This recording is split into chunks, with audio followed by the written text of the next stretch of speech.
বাকি পশু পাখিকে কেন সৃষ্টি করা হয়েছে এবং প্রত্যেকটা জন্তুর বৈশিষ্ট্য কি, এ সম্পর্কে হায়াতুল হায়ওয়ানের মধ্যে আল্লামা দিমিরি রাহমাতুল্লাহ তাআলা আলাইহি কুকুর থেকে নিয়ে সমস্ত প্রাণীর স্বভাব এবং তাদের অবস্থা, তাদের বয়স, তাদের ক্যাটাগরি সব কিছু লিখেছেন। যখন একটা ট্রেন রেলের দুটো পাটরির উপর দিয়ে 1000 কুইন্টাল ওজন হয়ে দৌড়ে চলে যায়, মাটির কলিজা থেতলে যায়, কিন্তু মাটি থেকে আজ পর্যন্ত কোনো সময় আওয়াজ বের হয়নি ইনকিলাব জিন্দাবাদ, আমার উপর দিয়ে 10 টাকার লরি আর এত বড় ট্রেন চলতে দেব না। কেন? মাটি জানে আমি যাদের জন্য তারাই আমাকে ব্যবহার করছে। সমুদ্রের উপরে যখন বড় বড় লঞ্চ, স্টিমার এবং জাহাজগুলো চলে, পানির কলিজা ফেটে চৌচির হয়ে যায়, কিন্তু পানি থেকে এখনো পর্যন্ত কোনোদিন আওয়াজ আসেনি ইনকিলাব জিন্দাবাদ, আমাদের উপর দিয়ে জাহাজ চলতে দেব না। কেন? পানি জানে যে আল্লাহ আমাকে যাদের জন্য সৃষ্টি করেছেন তারাই আমাকে ব্যবহার করছে। চতুষ্পদ জন্তুর গলাতে যখন ছুরি চালিয়ে দেওয়া হয়, জান এবং দৈহিক কষ্টের কারণে ও ছটফট তো করে, কিন্তু আজ পর্যন্ত জন্তুদের কোনো সময় আন্দোলন দেখতে পাওয়া যায়নি যে আমাদের গলাতে ছুরি চালাতে দেব না। কেন? ও জানে আল্লাহ আমাকে যাদের জন্য সৃষ্টি করেছে তারাই আমাকে ব্যবহার করছে। ও পৃথিবীর মানুষ, ये आसमान, ये जमीन এবং দুনিয়ার সমস্ত মখলুকাত সব হলো মানুষের জন্য, কিন্তু এই মানুষ কি কোনো সময় জিজ্ঞাসা করেছে আয় খোদা আমরা কার জন্য? দুনিয়ার সব কিছু হচ্ছে মানুষের জন্য। আর আল্লাহ পাক বলেন ওয়ামা খালাকতুল জিন্না ওয়াল ইনসা ইল্লা লিয়াবুদুন, মানব আর জিন জাতিকে আমি তৈরি করেছি আমার উপাসনার জন্য। সব মানুষের জন্য। আর মানুষ হচ্ছে আল্লাহ তাবারক ওয়া তাআলার জিকিরের জন্য। জিকির কি কেবলমাত্র মানুষ করে আর কেউ করে না? জিকির কারা করে? আল্লাহ পাক বলেন তুসাব্বিহু লাহু আস-সামাওয়াতু সাবউ ওয়াল আরদু ওয়া মান ফীহিন্না ওয়ালাকিন লা তাফকাহুনা তাসবিহাতাহু। ও পৃথিবীর মানুষ, এ সপ্ত আসমান, এ জমিন এবং যা কিছু আছে এর মাঝখানে প্রত্যেকেই আল্লাহর জিকির করে, কিন্তু তোমরা তাদের ভাষা এবং তাদের আওয়াজ শুনতে পাও না, বুঝতে পারো না। হযরতে বেহলুল দানা মজজুব ছিলেন আল্লাহ তাবারক ওয়া তাআলার বহুত বড় আল্লাহর ওলি। বন্ধুদের সঙ্গে গিয়েছেন সমুদ্র সৈকত দেখার জন্য, সমুদ্র দেখতে। এরা সমুদ্রের পাড়ে আপন পিকনিকে ব্যস্ত, হঠাৎ খাওয়া দাওয়ার সময় হয়েছে, বলছে বেহলুল কোথায় গেল? বন্ধুরা খুঁজতে খুঁজতে গিয়ে দেখছে নদীর একটু কাছে পানি চলচল চলচল করে আওয়াজ করছে, পানির স্রোতের আওয়াজ। হযরতে বেহলুল এইভাবে করে মনোযোগ সহকারে শ্রবণ করছেন। বন্ধুরা এসে ধরেছে, বেহলুল क्या कर रहे हो, কি করছো বেহলুল? তা বলছে আমি পানির জবানে আপন মাওলার জিকির শ্রবণ করছি। দুনিয়াবাসী মানুষ আপন কান দিয়ে শোনে যে পানিতে আওয়াজ হয়, কিন্তু আহলুল্লাহ শুনতে পায় ওটা পানির আওয়াজ নয়, পানির তোতলা জবান দিয়ে আল্লাহ পাকের জিকির হয়। তো দুনিয়াতে যা কিছু আছে, ও চরিন্দ হোক, পরিন্দ হোক, জিন হোক, ইনসান হোক, মালায়েক হোক, সমস্ত সৃষ্টি আল্লাহ তাবারক ওয়া তাআলার জিকির করে। এবার আসুন আগের দিকে যাই। আল্লাহ পাকের দরবারে উত্তম কে, সম্মান কার বেশি? আরবের মদিনার লোককে আল্লাহ বেশি ভালোবাসেন, মক্কার লোককে ভালোবাসেন না, এমন কি কথা? না, মদিনাবাসী মানুষকে আল্লাহ বেশি ভালোবাসেন, অন্য দেশের লোককে নয়, এমন কি? না। আরবের লোককে বেশি পছন্দ করেন, ইন্ডিয়ার লোককে ভালোবাসেন না, এমন কি? না। তো আল্লাহর দরবারে সিস্টেম কি? আল্লাহ পাক বলেন ইন্না আকরামাকুম ইনদাল্লাহি আতকাকুম, আল্লাহর কাছে উত্তম সেই যার আমল হলো উত্তম। আল্লাহ পাকের কাছে রং, বর্ণ, জাত, দেশ, ক্যাটাগরি, আপ ডাউন এগুলো নেই। যে বড় তাকওয়াওয়ালা হবে ও আল্লাহ তাবারক ওয়া তাআলার কাছে বেশি প্রিয় হবে।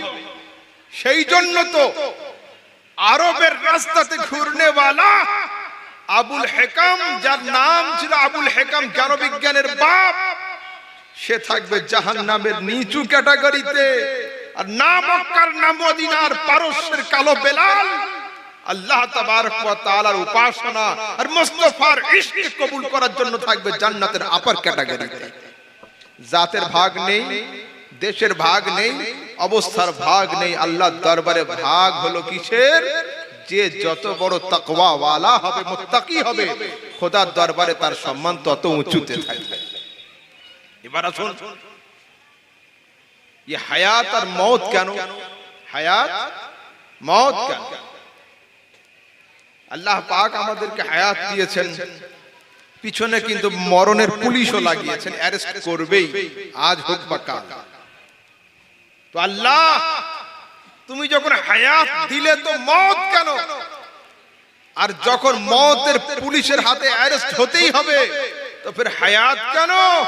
তো আল্লাহ পাক বলেন আল্লাযী খালাকাল মাউতা ওয়াল হায়াতা লিয়াবলুয়াকুম আইয়ুকুম আহসানু আমালা।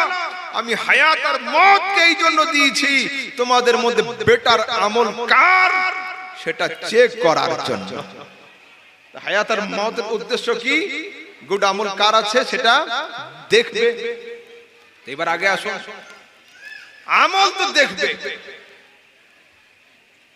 হাদিসের মধ্যে আল্লাহ তাবারক ওয়া তাআলা রাসূল বলছেন যে আল্লাহ তাবারক ওয়া তাআলার জান্নাত, ইন্নাল জান্নাতা মুহাররামাতুন আলাল উমামি হাত্তা তাদখুলা উম্মাতাক ওয়া মুহাররামাতুন আলাল আমবিয়া হাত্তা তাদখুলাহা। মাহবুব, আমার জান্নাতে উম্মতে মুহাম্মাদির আগে কোন উম্মত প্রবেশ করবে না, আর তুমি যতক্ষণ জান্নাতে পদার্পণ না করো কোন পয়গম্বর তাতে প্রবেশ করবে না। তাহলে কে আগে যাবে জান্নাতে? আমাদের রাসূল। আর কে আগে যাবে? উম্মতে মুহাম্মাদি। তো উম্মতে মুহাম্মাদি যদি আগে যায় তো নিশ্চয়ই উম্মতে মুহাম্মাদির আমলও বেশি থাকতে হবে। তো আমাদের আয়ু কতটা?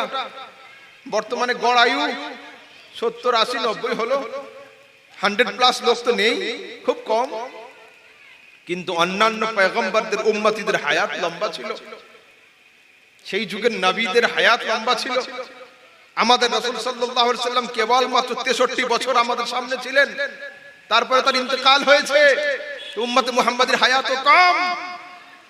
তো যদি কেউ 700 বছর হায়াত পায় আর আমি 70 বছর হায়াত পাই, তো যদি কেউ সাইকেল নিয়ে বের হয় মোটরসাইকেলওয়ালাকে ধরার জন্য, তো সাইকেল নিয়ে কি মোটরসাইকেলকে ওভারটেক করা সম্ভব? না।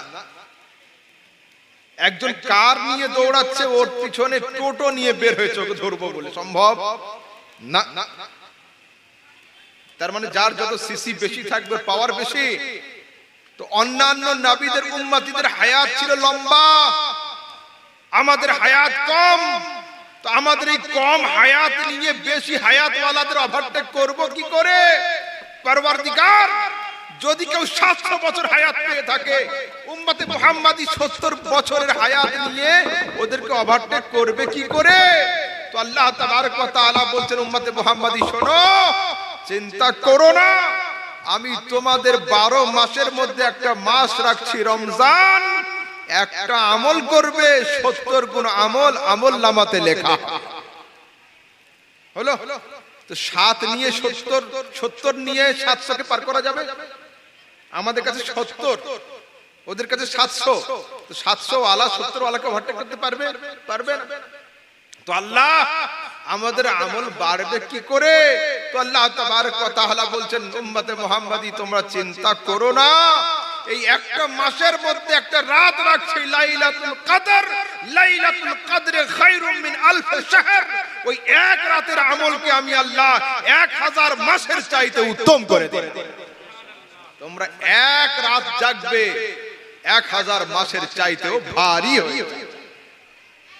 এবার হবে কিনা? আচ্ছা, কিন্তু বর্তমানে আমাদের সমাজে আমল করতে লোকের খুব আপত্তি। যুবকরা শোনো, আমি জানি তোমরা জলসার শেষ পর্যন্ত থাকবে না, সেই জন্য শুনে নাও তোমাদের দাস্তান আগে।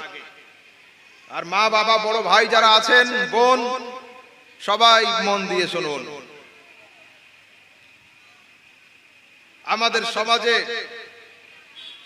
যুবক এমন রয়েছে, হাজার, যারা যে কত বছর থেকে সূর্য উদয় দেখেনি, ওরাই ভালো জানে। কেন? এরা মোবাইলে চার্জ করে কখন জানেন তো? যখন রাতের বেলা বাবা মায়ের সঙ্গে ভাত খেতে বসে, ওই ফাঁকা টাইমটা মোবাইলে চার্জে লাগিয়ে দিয়ে ভাত খেতে যায়। কেন? আসার পরে একে ধরবে। কতক্ষণ? যতক্ষণ মুয়াজ্জিন না বলবে আসসালাতু খায়রুম মিনান নাওম। ওদিকে মুয়াজ্জিন ডাকবে এসো, এদিকের হাত থেকে মোবাইল পড়ে ইন্না লিল্লাহি ওয়া ইন্না ইলাইহি রাজিউন হয়ে যাবে। আর উঠবে কখন? 8টার সময়। হে যুবক, এ জীবন নিয়ে তোমাদের কাজ হবে না। যারা পাখির সঙ্গে ঘুমায়, পাখির সঙ্গে জাগে, লাইফ তাদেরই সাকসেস হয়। ওয়াজআলনাল লাইলা লিবাসা ওয়াজআলনান নাহারা মাআশা। ও দুনিয়াবাসী মানুষ, আমি রাতকে রেস্টের জন্য আর দিনকে আমি কর্মের জন্য নিযুক্ত করেছি। তোমরা রাতে আরাম করবে, দিনে কাজ করবে। আমাদের সমাজে তা উল্টো। আচ্ছা, তাসাউফ শুনুন একটু। মাজার, পীরের দরবারে, ঠিক আছে, কিছু ভুলভাল ক্যাটাগরির লোক থাকে। হলো, আমাকে একজন জিজ্ঞাসা করছে যে হযরত, মাজার, পীর ঠিক আছে, কিন্তু আপনাদের কাছে কিছু লো ক্যাটাগরির আর ব্যাড ক্যাটাগরির মানুষ থাকে কেন? তাই বললাম চলো আমার সঙ্গে ধোবিঘাট। ধোবিঘাট বোঝেন? যেখানে ধোবার বাড়িতে চলুন, ধোবা কাপড় টাপড় সাফ করে। ধোবার বাড়িতে নিয়ে গিয়েছি ওকে ধরে, ডান বাম আগে পিছে যেদিকেই তাকায় সব দিকে নোংরা কাপড়।